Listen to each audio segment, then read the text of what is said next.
Okay. Okay, I'll go to first question number 1. Give the classification of the 37 factors of enlightenment, Bodhipakkhya Dhamma, according to the 7 groups, and explain 4 foundations of mindfulness, Chattaro Satipatthana. As introduction, the 37 factors of enlightenment, Bodhipakkhya Dhamma, are the essential practices leading to Nibbana, often described as the wings to awakening. These factors are categorized into 7 distinctive groups, which include mindfulness, exertion, concentration, and wisdom, providing a comprehensive, structured path towards liberation from suffering. The 7 groups are 1. 4 foundation of mindfulness, Satipatthana. 2. 4 supreme effort, Chattaro Viriya. Third, 4 means to accomplishment, Chattaro Iddhipada. Fourth, 5 faculties, Pancha Indriya. Fifth, 5 powers, Pancha Bala. 6, 7 factors of enlightenment, Satta Bojjhanga. And 7, 8 path factors, Arya Atangika Marga. In this question, we shall be listing the 37 factors of enlightenment into their 7 corresponding groupings. This is just a brief illustration of all the groups, which just for my own notion. So I go to the answer. The classification of the 37 factors of enlightenment. The first group, 4 foundation of mindfulness, Chattaro Satipatthana. To establish mindfulness and attention to the body, Kaya Upasana, feelings, Vedana Upasana, mind, Citta Upasana, and mental factors, Dhamma Upasana, as the foundation of mental culture towards liberation. The second group being 4 supreme effort, Chattaro Sammapatthana. These are the factors to call forth the determination to purify the mind. The 4 factors included under this group will be preventing unarisen unwholesomeness, abandoning arisen unwholesome. Third, developing unarisen wholesome. Fourth, maintaining arisen wholesome. In short, it is preventing and abandoning the unwholesome mind states, but to develop and maintain the wholesome state of mind. The third group will be 4 bases of mental power, Chattaro Iddhipada. It is the root of or basis of attaining completion or perfection. It is the concentration, samadhi, based on desire, chanda, energy or effort, virya, thought or intention, citta, investigation or consideration, vimamsa. It may lead to the attainment of supernatural powers attained through tranquility meditation. The fourth group being 5 faculties, Pancha Indriya. It refers to the control or rule that one exercises over one's mind.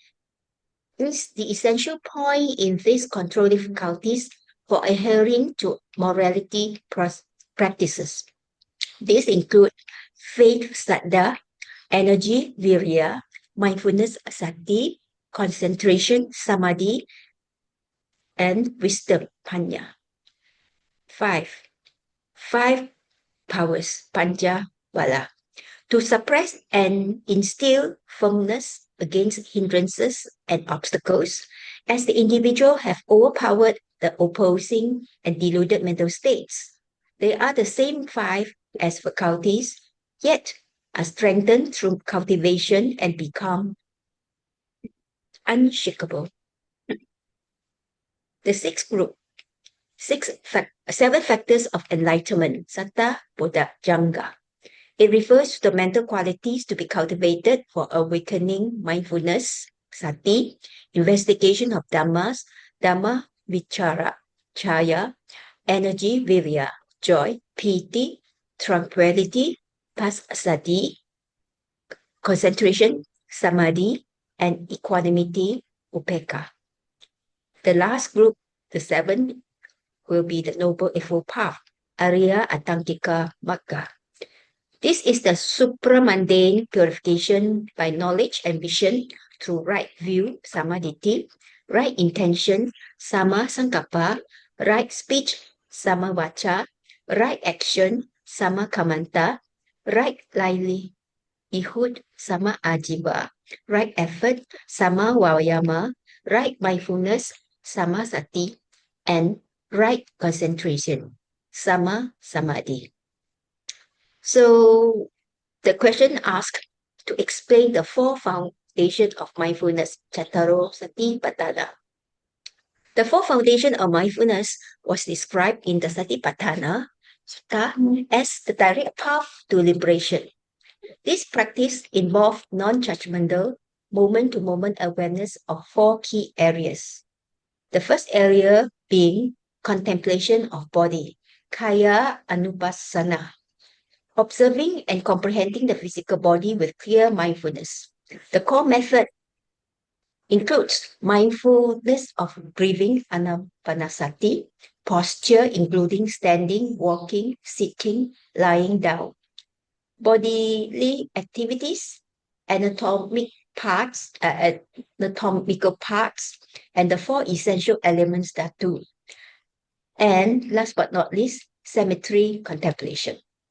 As a result, one notices its changes, recognizes the body as a collection of elements rather than a self, and temper reactivity by returning to tactile sensation. Second, contemplation of feelings, Vedana Anupassana, observing the rise and fall of physical and mental sensation, pleasant, unpleasant, or neutral. Intelligently reflect on their impermanent and not self nature. One notices how craving follows after pleasant feelings, aversion follows painful experience, delusion follows neutral. The third group will be contemplation of the mind, Citta Anupassana, recognizing current mental states. For example, the mind is greedy or non-greedy, distracted or focused, and seeing them as passing phenomena rather than personal characteristic. One checks the mind's mood tone and clarity, name it gently as agitated, collected, dull, and steady attention without imposing self-judgment. Finally, 4. Contemplation of mental objects. Dhamma Anupassana. Investigating internal experiences, reflecting on doctrinal themes and phenomena, specifically the five hindrances, Pancha Nivarani, the five aggregates, Pancha Kanda, six sense bases, Salayatana, the seven factors of enlightenment, and the four noble truths.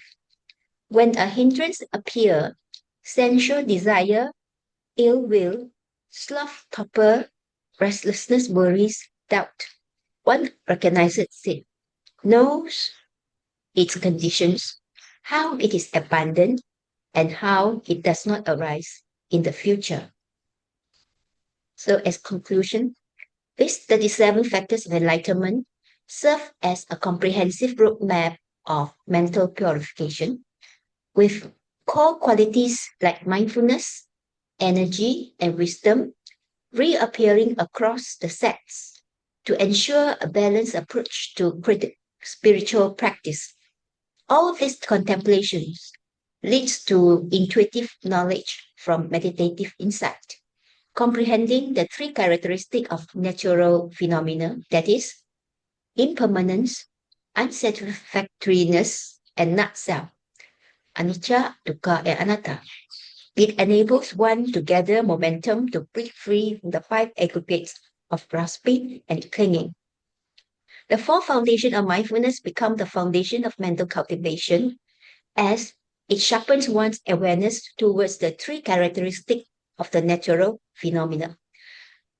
Through regular and persistent practice of concentration, helps one to develop the faith and energy to strive along the path towards liberation, which may finally leading towards purification and the attainment of Nibbana. That's all for question number 1. So Okay, thank these are you. the, You okay. cover most of the thing, but for this question, Ah, I think you need to remember all the factor. By hook by crook, just have to. I don't know how they go and test you this coming year. So it's best to remember all the factor. So it's 37. So it's your way of making it easy for yourself. So think of method to remember all of them. Right? okay, I'll try. So should I proceed to the third Anybody want to add question? in? No, then continue. Okay, yeah, I'll proceed with the following question. So as question 3, introduce the term anagami and the factors that should be eradicated to attain anagami. So as introduction, Nibbana refers to the supreme bliss, the highest ethical ideal, and the ultimate spiritual goal of every Buddhist. According to Venerable Nyayanatiloka, Nibbana constitutes the highest and ultimate goal of all Buddhist aspiration. That is, absolute extinction of that life-affirming will, manifest as greed, hate, and delusion, and convulsively clinging to existence, and therewith also the ultimate and absolute deliverance from all future rebirth, old age, disease, and death, from all suffering and misery. The way to attain Nibbana, represented as a sequence of 4 stages, each consisting of 2 steps, altogether making 8 steps. The 4 stages are swimming, Sotapatti, once return, Saka, Dakami, non-return, Anagami, and sainthood, Arahat. Each state contains 2 steps, its path and the fruition. Individuals who attain these 8 stages are known as the 8 Arya Bugala. We shall be dealing with the 3rd stage of sainthood, Aryan or Aryan path, that is the non-returner, which consists of 2 steps, that is its path and of non-returner as well as the fruit of non-return. Briefly explain who they are and what kind of factors that had been eradicated. A non-returner anagami refers to the individual who had attained the 3rd stage of sainthood, a higher spiritual state beyond stream winning, Sotapatti, and one's return, Satika Dakami, that necessitates significant dedication to dana and sila. He observed the purification of morality such as 1. Patimokkha Sangwara Sila, observance of the rules of the monastic discipline with self-control to refrain from breaking any of the Vinaya rules. Second, Indriya Sangwara Sila, self-control to restrain or subjugate the senses arising in the sense organs or sense door, namely the eyes, ears, nose, tongue, body, and mind. Third one, Ajiva Parisuddha Sila, self-control through the purity of livelihood, where one refrains from adopting the wrong mode of gaining a living. 4. Pachaya Sannisita Sila, self-control to have appropriate contemplation. Whenever any of the 4 requisites of the monk's daily life is used or taken, he, in every respect, is considered as a body weakness of Kaya Saki, as quoted in Anuttara Nikaya 9.43, Kaya Saki Sutta. He is walking the path of non-return and reaping the fruit of non-return. Being a body witness, Kaya Saki, he has directly experienced the peace and higher meditative states, especially the tranquil, calming dimension of jhanas, through physical realization, not just intellectual understanding. He is filled with tranquility, and in considering the formation as miserable, dukkha, gains the unshakable concentration and tasted the peace of nibbana. One who does not return to sensuality or kama bhava, for he has totally eliminated the 5 lower factors of sensuous sphere, that is, sensual pleasure and aversion of sakadagami. He is free from all forms of sensuous clinging, which led to rebirth in the sensual realms. Anyway, he is still clinging to birth and will be reborn in the higher of the fine material realm, including the pure abode, Sutta Vasa, from where he will attain Nibbana. He owns the qualities of a liberated person as profound calm and inner peace. His mind is described as profoundly calm and radiant. The absence of sensual desire and ill will leaves a quality of sober, direct engagement with the present moment. Perfected morality or sila. Anagamis have an impeachable moral life, naturally upholding high moral standards. Deep concentration samadhi. He possesses a very high level of concentration, often described as possessing the ability to access deep absorption states, jhana, at will. Unshakable faith. He has absolute unshaken conviction in the Buddha, Dhamma, and Sangha. One is known as the liberated one as he is filled with tranquility and considering the confirmation, gaining the faculty of concentration. For them, this is a repetition. So what are the factors eradicated by the non-return? A non-return had eradication of the 5 lower factors and are completely freed from 1. Sakaya Ditti, which is one identifying in the embodiment of the 5 aggregate skandha of clinging, upadana, with the illusion of a permanent self, whereas Buddhists preach no self, anatta. 2. Vicikicca, unwholesome mental factors of doubt or perplexity, spiritual doubt on the Buddha Dhamma Sangha plus the training. In Abhidhamma, found in Dhamma Sangani, listed 8 items: Buddha Dhamma Sangha training, past life, future life, both past and future life, and the doctrine of dependent or origination. 3. Sila Patta Paramasa, addictive tendency to the performance of rites and ritual, and belief that mere external form of practice without internal mental cultivation may lead to enlightenment. 4. Sensual craving or lust, kama raga, complete abandonment of desire for sensory pleasures due to the contact with objects of sense gratification. It is the obstacle to the attainment of nibbana as a strong factor that binds beings to samsara. 5. Ill will, vyabhada or vyapada, total freedom from aversion, anger, or hatred against unpleasant and disagreeable object. Its related mental factors is dosa, a root of evil or unwholesome mind states.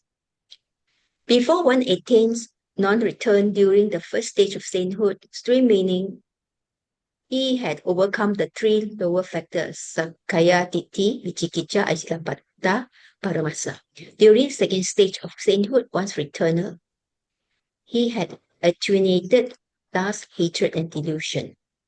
At the third stage, a non-returner had eradicated Kama, Raga, Vyapada.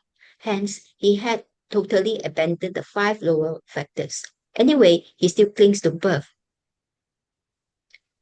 as he had not overcome the five higher factors, including craving for form or fine material existence, rupa raga, craving for formless or immaterial existence, arupa raga, conceit, mana, agitation or restlessness, uddhacca, and ignorance, avijja. As conclusion, the Anagamin has completely eradicated the first five lower factors, which are associated with the sensual realm, and weakened the later five.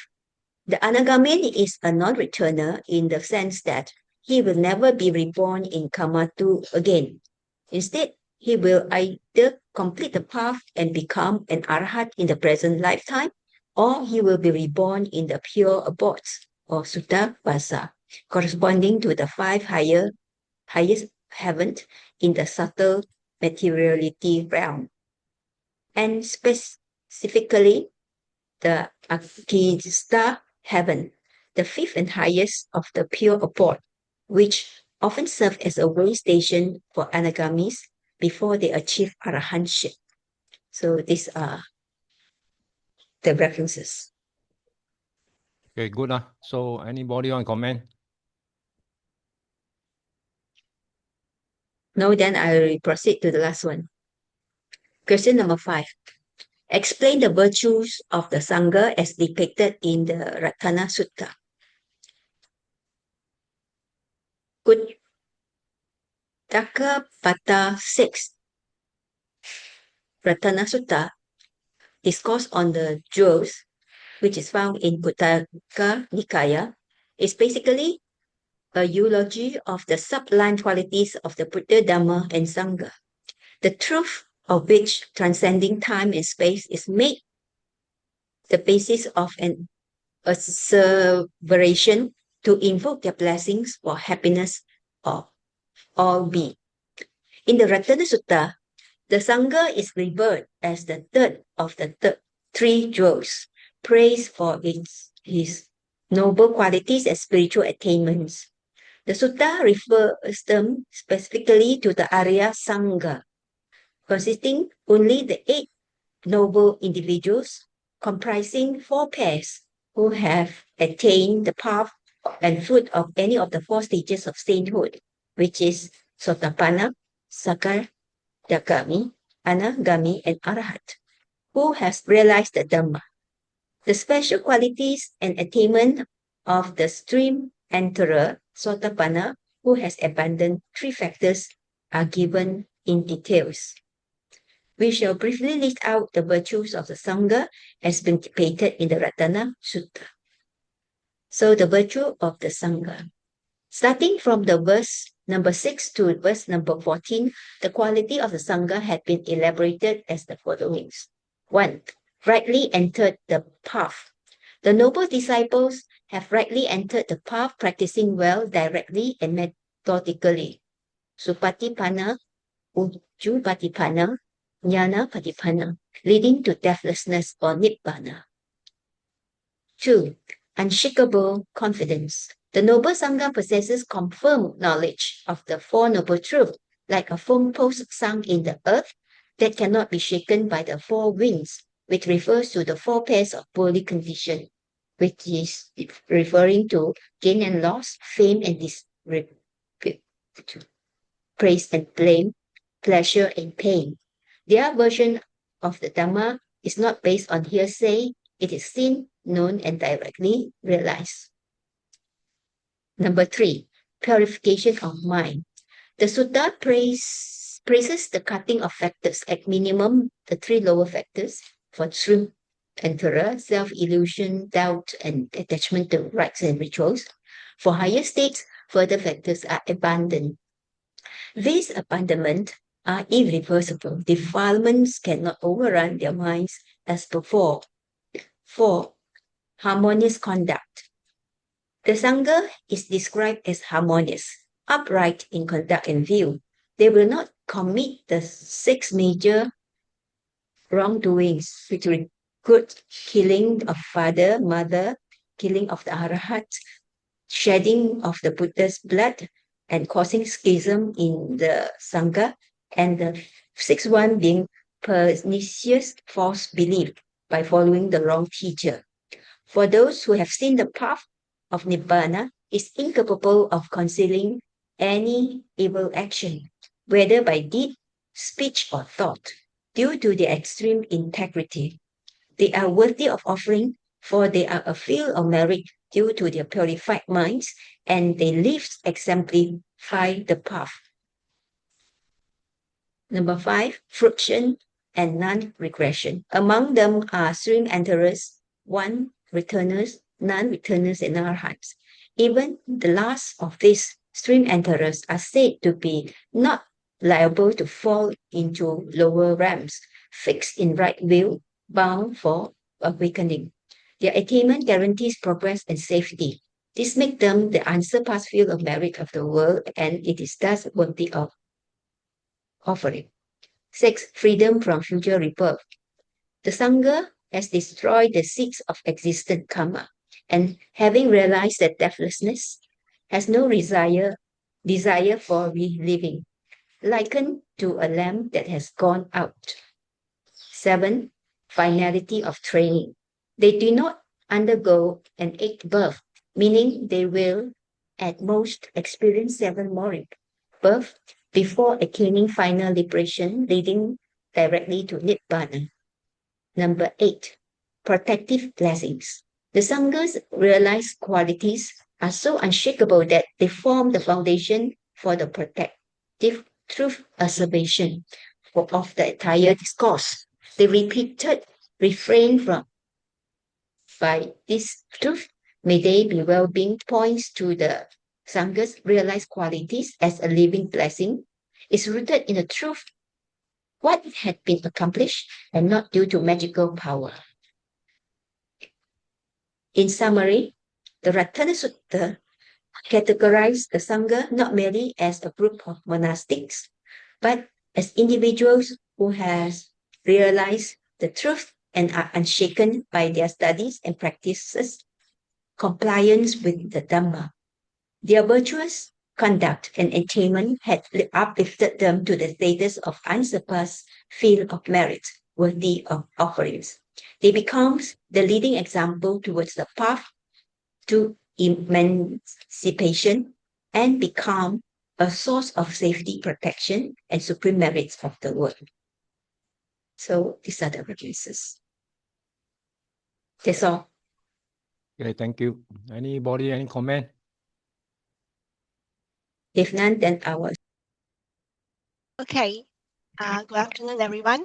My topic describe how Buddha expound the middle path Majjhima Patipada. So the introduction. The middle path Majjhima Patipada was first taught by the Buddha in his opening discourse, the Dhammacakkappavattana Sutta, setting the wheel of Dhamma in motion. This pivotal discourse establishes the foundation of his teachings by elucidating the Four Noble Truths and the Eight Noble Eightfold Path, which form the core of the Buddhist philosophy and practice. The Buddha preached this first discourse to the 5 ascetics, Kondañña, Assaji, Bhaddiya, Vappa, and Mahanama, his former companions at the deer park at Isipatana Deer Menares. It was delivered on the Asala full moon day, 7 weeks after his enlightenment. Crucially, the Buddha's own spiritual journey had seen him firsthand experience both extremes, first as a prince indulging in sense pleasures, and later as an ascetic practicing severe self-mortification. His discovery of the middle path was born from the realization that both paths were futile. The Buddha opened the sutta with a forthright denunciation of the two extremes of life patterns, which should be avoided by the renunciate Pabajita. The first is overindulging in sense pleasures, Kama Sukhali Kanu Yoga, which was base, vulgar, worldly, ignoble, and profitless. The second, addition to self-mortification, Atta Kilamata no Yoga, which was painful, ignoble, and profitless. The Buddha explained on the abandoning of the two extremes and adopting the middle path, Majjhima Patipada, which promoted sight, Chaku, and knowledge, Jnana, that inclined to peace, Upasamaya, higher wisdom, Abhinyaya, enlightenment, Samudaya, and Nibbana.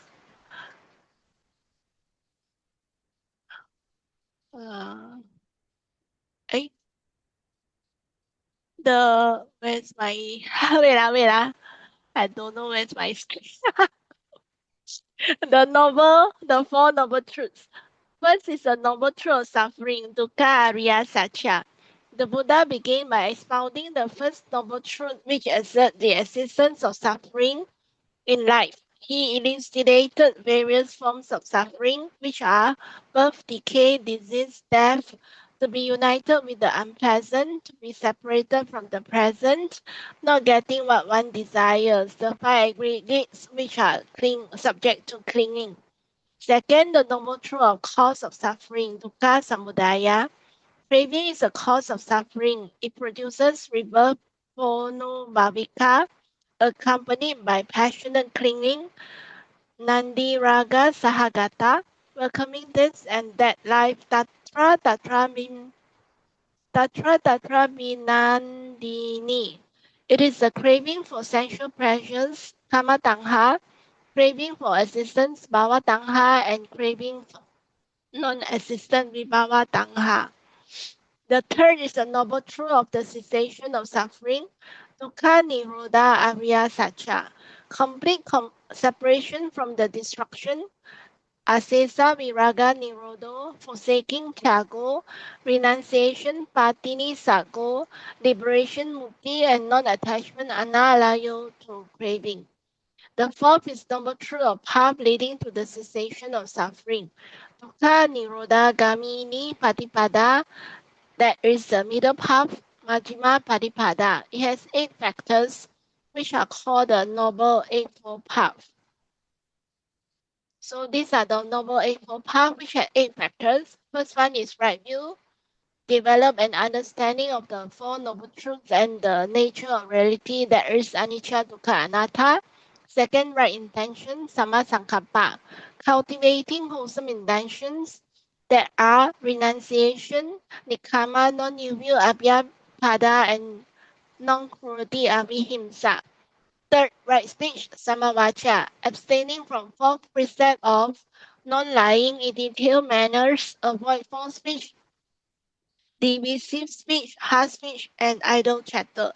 Fourth, right action, samakamanta, engaging in ethical and compassionate actions that promote harmony and well-being. This includes keeping precepts of non-killing, non-sexual misconduct, non-stealing. Fifth, right livelihood, sama ajiva, maintaining an ethical livelihood that is free from harm and supports spiritual growth. It includes not being involved in slavery, human trafficking, trades in weapons, or poisons. Number 6, right effort, sama vayama, cultivating diligence and perseverance in developing wholesome qualities and abandoning unwholesome qualities. Number 7, right mindfulness, sama sati, typo, developing awareness in the present moment, observing the mind, body, feelings, and mental phenomena without attachment or aversion. The last one, right concentration, sama samadhi, cultivating deep concentration and mental quality through meditation leading to insight and wisdom. So the Noble Eightfold Path is related to the threefold learning. The path purifies conduct, right speech, right action, right livelihood, refines effort, that is right effort, and mindfulness, right mindfulness, and culminates in right concentration. From that composure, insight matures to dispassion, viraga, and release vimutti. Right view guides the whole, seeing the Four Noble Truths clearly, inclines the mind to let go. Right intention inclines to renunciation, non-ill will, and harmlessness. That is direct antidotes to craving and ill will. The Noble Eightfold Path is encompassed in the threefold learning that is virtue, concentration, and wisdom. Virtue comprises of right action, right speech, and right livelihood that prevent fresh agitation and remorse, creating blamelessness that supports collectedness. Concentration comprised of right effort, right mindfulness, and right concentration. Steady and unify the mind, making phenomena clear. Wisdom comprises of right view and right intention. Decent conditionality and non-clinging, cutting ignorance at the root. So these are the three aspects and 12 modes of the Four Noble Paths. Each truth is contemplated in three aspects. Batang. First is Satya, the truth as it is. Second, Kicha, the task to be done regarding the truth. Third, Kata, the completion or realization that the task has been done. So four truths times three aspects become 12 modes. Dwadasa Akarang. The purpose of contemplation in three aspects and 12 modes is to develop the path so that craving is abandoned and cessation is realized. The path is a causal condition leading to the ending of dukkha. So these are the three aspects and the 12 modes. First, Satya, Dukkha Arya Satyam, the noble truth, suffering, birth, aging, illness, death, sorrow, lamentation, pain, grief, despair, association with the unloved, separation from the love, not getting what one wants, and the five aggregate subject to clinging are dukkha. So the kicha knowledge is to understand the truth of suffering. The kata part is to be fully understood. The second noble truth is dukkha samudaya arya satyam. The cause of suffering is craving. Craving leads to renewed existence accompanied by delight and lust, craving for sensuality, existence, and non-existence. So the kicha is that the second noble truth needs to be abandoned. And the kata part is it has been abandoned. So the third noble truth is dukkha nirodha, nirodhang arya satyam. So the third noble truth is cessation of suffering. Cessation of suffering means nibbana. Dispassion, viraga, fading away, and cessation of that craving. So the remainderless fading of craving is nibbana. So the kicha part is to be realized, and the kata part is it has been realized. The fourth noble truth is dukkha nirodha gamini patipada arya satyam. That is referring to the path to the cessation of suffering. They are the Noble Eightfold Paths. So the Kicha path is the Noble Eightfold Path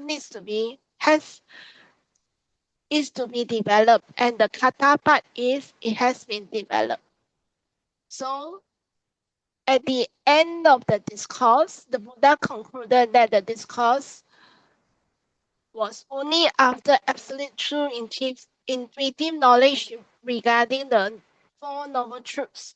Under the three aspects and 12 modes are clear that he proclaimed the world that he has gained. He proclaimed to the world that he had gained the incomparable supreme enlightenment.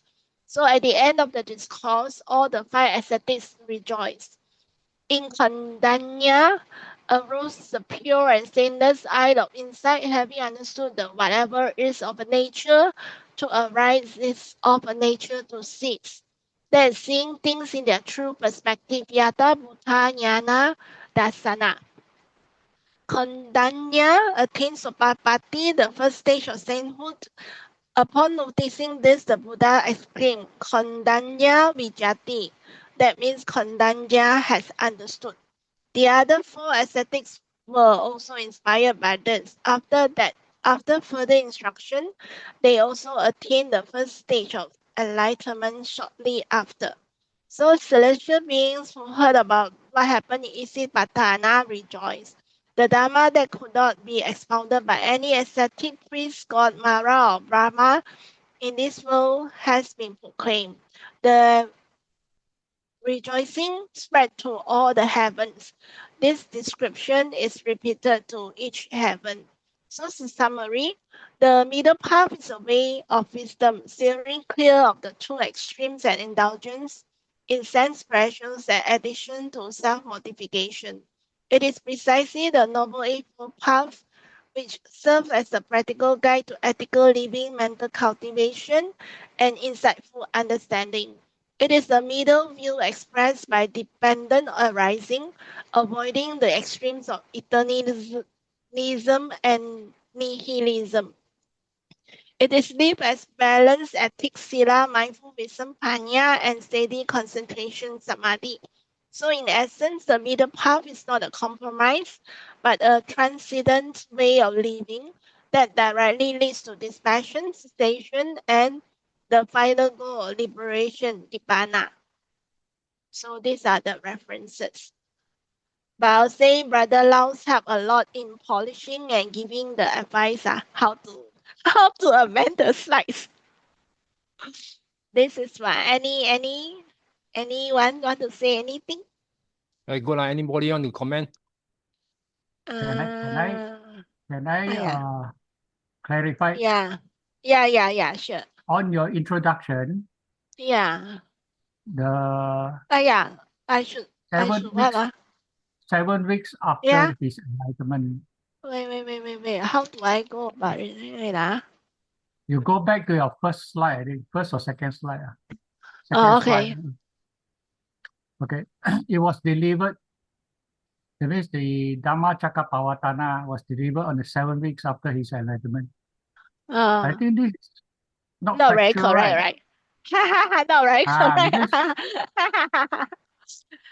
Then I should because say 7 it weeks was was really. around Bodhi tree. No, I say after the 7 week, ma.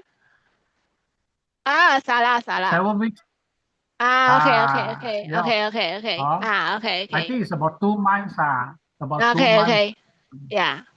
Okay. That's all. Thank you. Yeah, I was thinking, okay, maybe 2 months is more correct. Because some books, I think one book says 7 weeks. But after some traveling, maybe 2 months. Okay. Can.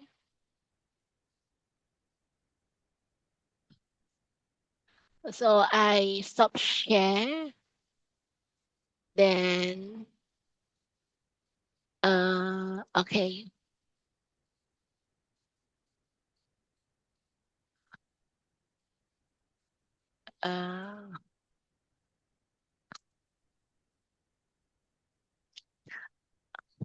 Okay, this is my second question.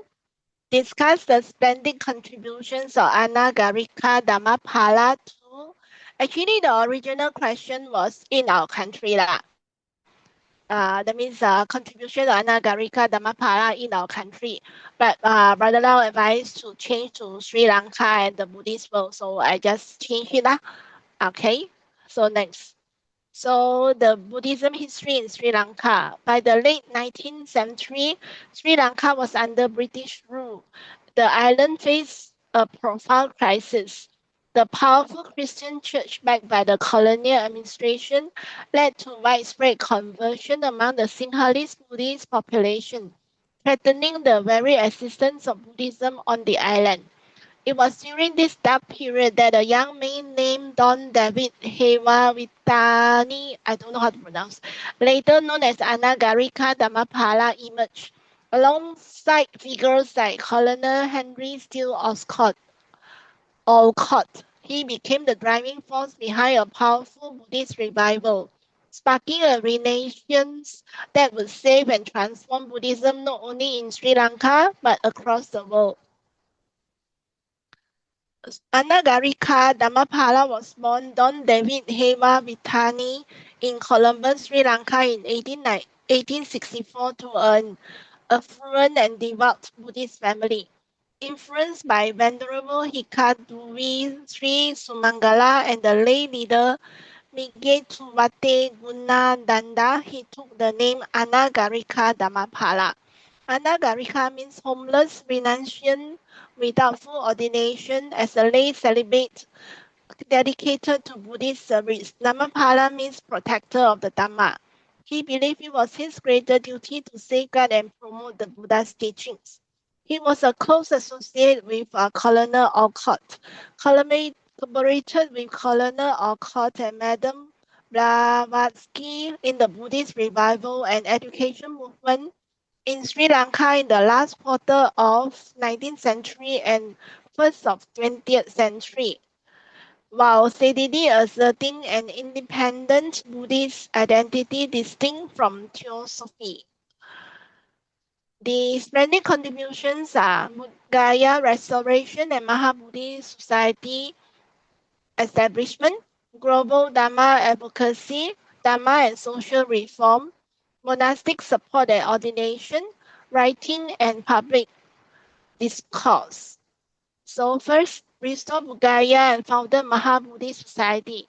Anagarika Dhammapala founded the Mahabodhi Society in 1891 to restore Buddhist custody of Bugaya, the site of the Buddha's awakening. After a prolonged battle with the Hindu landowner and the government of India, he succeeded by the time of his death to secure substantial control over the Bugaya temple. He can be considered as the greatest Buddhist missionary of his day. Dhamma propagation in other parts of India. With funds collected from a variety of sources, he constructed magnificent viharas in Indian cities, the Dhamma Rajika Vihara in Calcutta and Mula Ganda Kuti Vihara in Sanat, Varanasi. Established branches, publications, and pilgrim support for sacred sites across India. Global Dhamma advocacy addressed the world's Parliament of Religions in Chicago as a sole representative of Theravada Buddhism and earned international reputation. The event marked one of the earliest modern Buddhist voices in the West. He presented Buddhism as rational, ethical, and universal, lectured widely in the US, UK, and Asia, inspiring early Western converts and sympathizers and helping seed later Buddhist institutions abroad. Popularized the English journal The Buddhist in India, Europe, America, and Australia. Purchased a temporary residence in London for housing the London Buddhist Vihara, which became a reality eventually. Education and social reform. Helped found the Buddhist schools and Sunday schools in Sri Lanka and India to counter Christian missionary influence and uplift lay education. Promoted temperance, social morality, and economic self-reliance among Buddhists. Emphasized Sila as a foundation of national revival.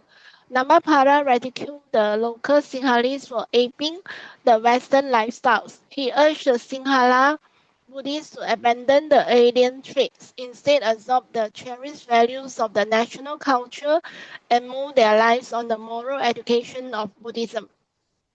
He campaigned vigorously against alcoholism and consumption of animal flesh, popularized the national dress of Sinhalese, encouraged the local handloom industry and set up several weaving centers, launched periodicals such as the Mahabodhi Journal to disseminate Dhamma and news of the Buddhist Renaissance. Monastic support and ordination. Maintained Anagarika vows for most of his time, modeling dedicated lay renunciation. Supported Sri Lanka Sangha and strengthened ties with Burmese, Thai, and other Theravada communities, fostering pan-Buddhist cooperation. In 1931, Dhammapala received ordination as a bhikkhu by the name of Venerable Sri Devamita Dhammapala and received higher ordination in 1933. His health was declining and he couldn't fulfill his aspiration as a bhikkhu. He passed away on 28 April 1933. Writing and public discourse. Writing framed Buddhism as compatible with modern science and ethics while defending traditional practice. Encouraged Pali study and revival of pilgrimage circuits and encourage Pali study and the revival of pilgrimage circuits tied to the Buddha's life. So the milestones of Anagarika Dhammapala, 1880s collaboration with Alcott, Blavatsky, spread the Buddhist education in Ceylon. 1891, found the Mahabodhi Society in Colombo and Calcutta. 1893, speak at the Parliament of Religions at Chicago. 1890 to 1930, campaigns for Bodhgaya, publication of the Mahabodhi Journal, and did international lecture tours.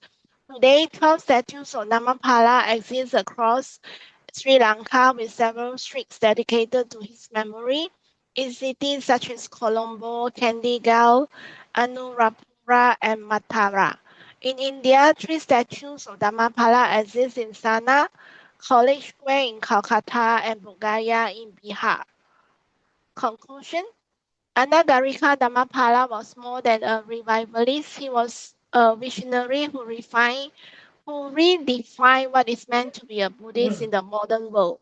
His contributions were multifaceted and enduring. He reclaimed the sacred by restoring Bodhgaya and establishing the Mahabodhi Society. He championed the rational by presenting Buddhism to the West as a science-friendly, ethical philosophy.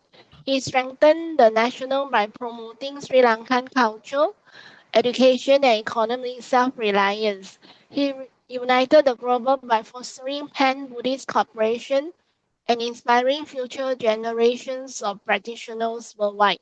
Through his tireless efforts as a writer, organizer, and renunciant, he ensured that the light of the Dhamma, which had dimmed in his own homeland, would shine brightly again across the entire group. His life and work truly embodies the meaning of his life, Dhammapala, the protector of the Dhamma. So the reference is here. So actually, frankly speaking, I mainly get the notes from AI lah, and part from Badalao. But the presentation is polished and advised by brother. Okay, any question?